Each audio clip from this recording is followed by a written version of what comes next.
Okay, so you, like me, will, I'm sure, have been frustrated in the past when you're playing in a competition. The swing has started to break down. You don't know why it's happening and you've no idea how to fix it. Highly frustrating, and it then leads on to generally destroying a round of golf. Now, how would you feel if you actually knew what to do? You knew your tendencies and you knew what type of feeling or drill you could not only use at home to work on to ingrain it, but also to get the feel if you start to slip out of position when you're out there in the competition.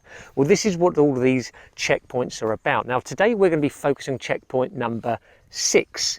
And number 6 is the impact position. So what we're looking for here is what sort of impact would we like to see, and what are the common faults that people tend to have, and then what drill could you use, especially at home, because, you know, from a time perspective, how can we give you the sensation of getting the right feeling at impact, which will create the type of compression that you're after when you're hitting shots. So let me explain. So checkpoint number 6 is impact. Now, firstly, let's just imitate what impact should look like, or we would like it to look like. So if you take your setup position, and then all I want you to do is move your weight forward and your hands slightly forward and go into this type of position there. Now that's pretty much what we're after. The weight is transferred, the hands are slightly forward, and you'll get a sensation that you're compressing the ball. You're hitting sort of slightly down on the ball to compress it. Now that's what we're after. Now, most amateurs will be more into this type of position at impact. The hands will be behind, they'll be more into this type of position, the weight will be more even, and obviously from that position we're going to be catching the ground slightly behind or thinning it and so on. There's lots of errors.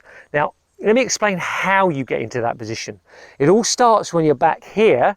You release the club. So if we go back to checkpoint 5 and 4, which is the other videos, right, what happens is people tend to release the club too early, and when this is happening, they end up in this position coming into the ball. They start to catch the ground too early, the hands are behind at impact, and the club is now starting to come up, which is why we can get fats or thins.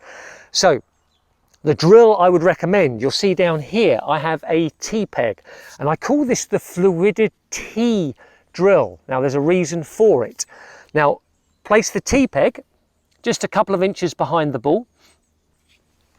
And if you're doing this, say, in your garden, you don't need to have a ball, or you can have the soft ball so you can hit them against the wall of the house, for instance, right? But what you're trying to do here is have some practice swings where and hit shots if you can, but if you're not hitting shots, you can do this at home like I've just mentioned. You're going to keep the fluidity we spoke about when we were talking about checkpoints 4 and 5 on the way down. But what we're going to try and do is actually swing the club and keep the fluidity, but we've got to hit the ball without hitting the T-peg that's behind.